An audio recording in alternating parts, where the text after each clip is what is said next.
How can we open to receive wisdom? Hello, everyone. I'm Thomas, and welcome to my channel. I do educational videos on a number of different subjects. I'm focusing mostly on this thing called Tree of Life right now.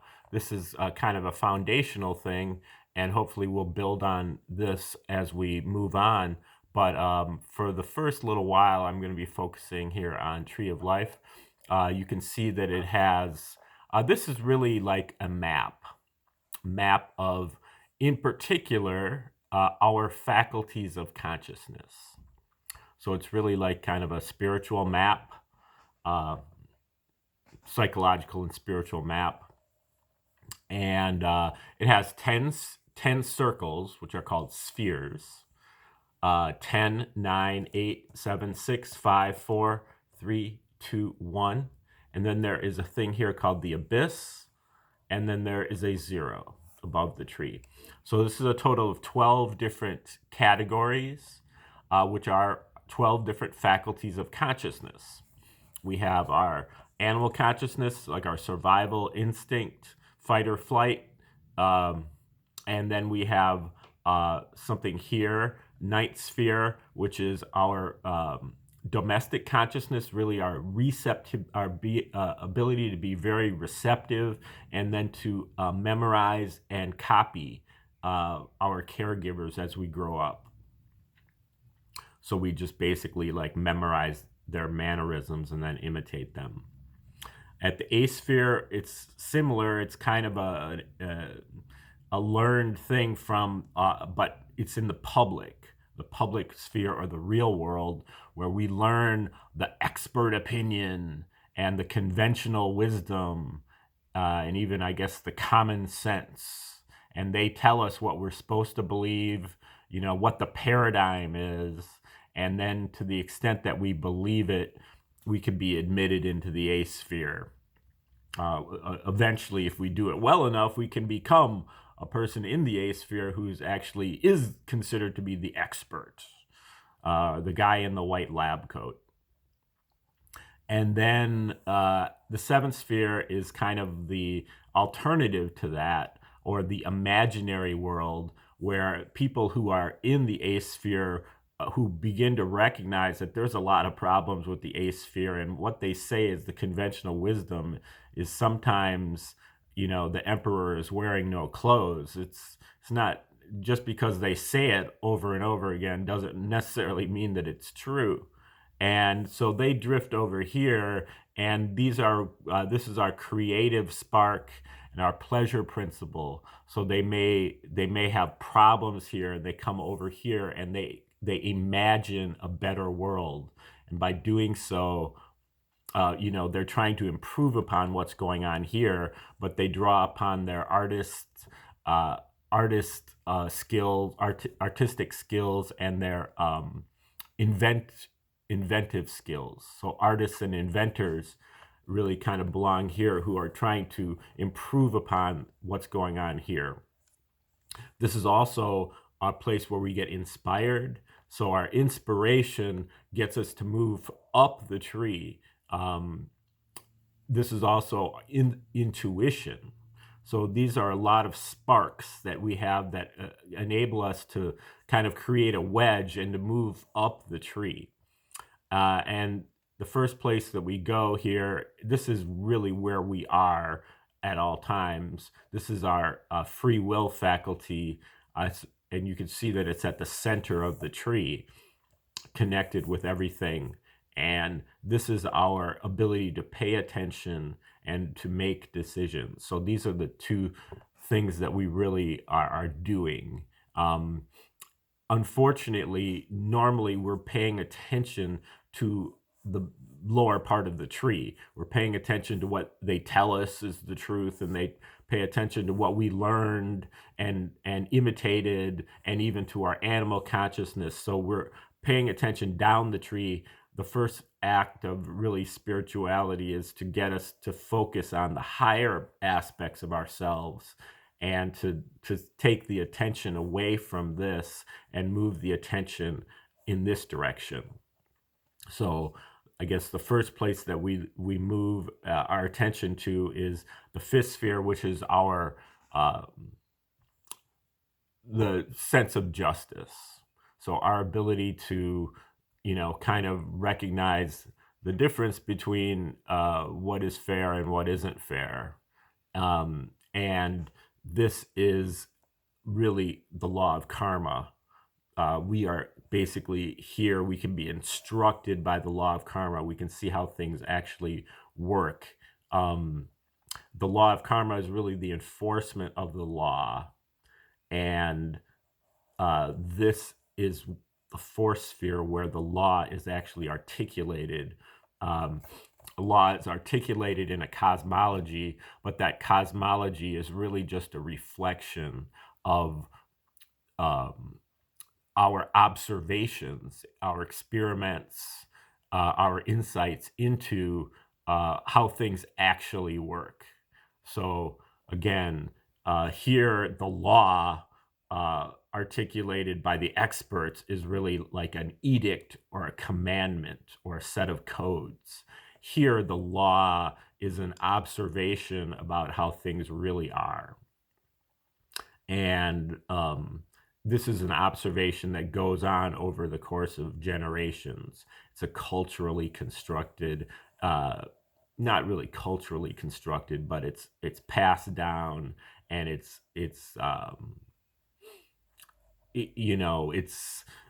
people make observations about things, and then they try to figure out how everything is all fitting, how it all fits together.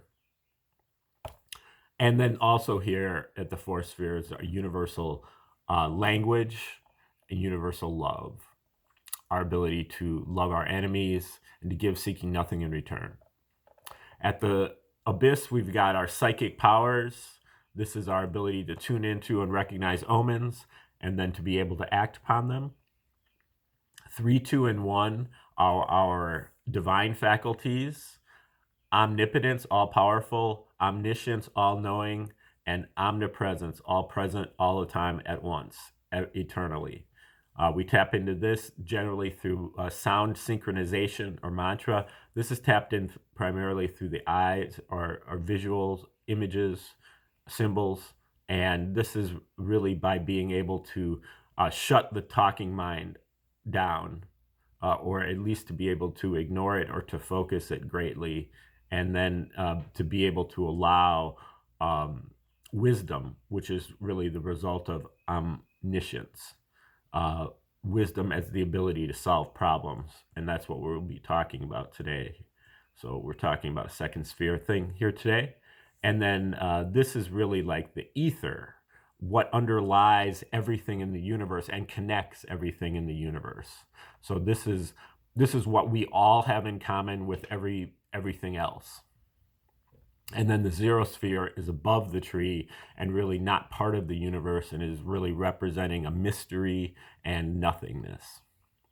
And it is really like the zero ether. This is the first ether, and this is the zero ether. So this is really what underlies this. But this is not something that we are able to actually directly contact. So it ends up being a mystery. Now, what I've done with my model is I've taken the whole tree, which has 12 different categories, and I've broken it down. Basically, took the whole tree, put it into miniature, and stuck it on every one of the spheres. If the tree of life purports to be able to describe everything, then I'm going to take it at its word, and I'm going to try to get it to describe each one of the spheres.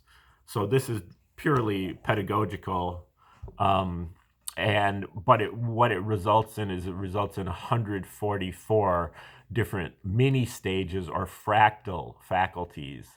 These are stages of life and spirituality, history, and but these stages are not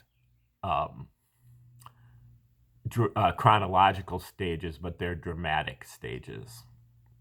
So there's 144 different dramas that we negotiate as we move through life.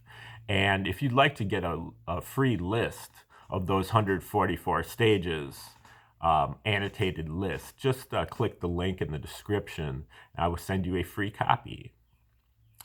Now, today we're going to be focused on stage number 118.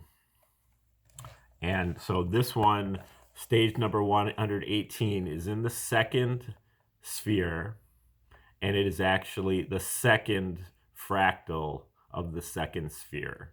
So it's really like the quintessence of wisdom.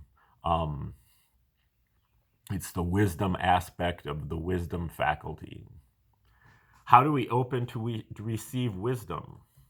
And this one is called it's called Alchemical Wizard, although it looks like I don't have exactly what I need here. I can pull it up here real fast, though. Okay, Alchemical Wizardry. Stage number 118 is about being able to avoid all problems, solving them before they even arrive. Sorry. We have made, before they even arise, we have made great strides to work on our own complexes, which will only further augment our own wisdom. Okay, so that is the basic definition of, or the annotated version of the Alchemical Wizard. Now, let me get back to where I was here, and we'll start. Okay, wizard. Alchemy equals 1 over chemistry. Requires thinking and feeling at the same time. Alchemy is manipulation through three-dimensional time. Time and space both have 3 dimensions and both progress in a directionless manner, or scalarly. That is the reciprocal system of theory. Science in the cosmic or inverse or 3-dimensional time world. Alchemy is the regeneration of man in the spirit of God from the material elements of his physical body. What is man but a constellation of the same powers that formed the stars in the sky? Alchemists have learned the base code of the planet and interact with the conscious and subconscious aspects of the planetary psyche. The alchemical wizards have learned over time principles of time, space, and geometry, the analogies of them, and the translation between them. To receive this wisdom, we have to be able to live truth, to love unconditionally, and to be just as prerequisites. More important, we have learned that we can let go and continue to let go and then bypass the talking mind. So to elevate the focus of our consciousness above the sphere of thought manifestations, we can ignore thoughts that drift in and also ignore the habitual impulse to exert the will in directing and generating thought activity. An alchemical wizard or a divine sage has the ability to concentrate on one thought for as long as required, and or to block thoughts out entirely, and to come out of this trance with the answer to the problem. Wisdom is the ability to intuit how to avoid a problem. There is a solution to every problem, which can emerge as we are able to block out limitation of possibility or thoughts and see unlimited possibilities for solutions to emerge. There is no voice of the mind, the left brain, the small g gods to tell us that such and such a thing can't work. Wisdom cannot be used for evil. It is only positive, sixth density, only through the right brain. The myths of wizardry, constructive technology that cannot be used for war. Wizardry is manipulating the external realm through the understanding of the cosmic or magical or inverse side of nature, three-dimensional time. And wizardry is also the art of making small and subtle changes of which we understand the cause and the consequence to alter the outcome. Wizardry is not sorcery, but advanced science, advanced technology in the making. The ultimate purpose is to resurrect the indwelling intelligence, the fully developed ethics that was submerged in the spirit or subconscious. The wizard can intuitively understand all of life's situations, 144 of them, based on harmonics.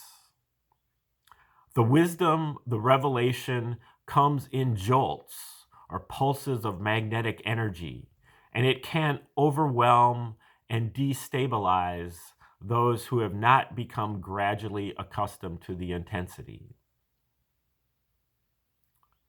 God's intention and sole purpose to make man is to use his spirit and body in order to enter and live in its creation, opening for the Creator to come in and have experience. As we proceed, there will be no need to solve problems because we can prevent them from happening in the first place. There will be no need to heal ourselves when we never get sick in the first place.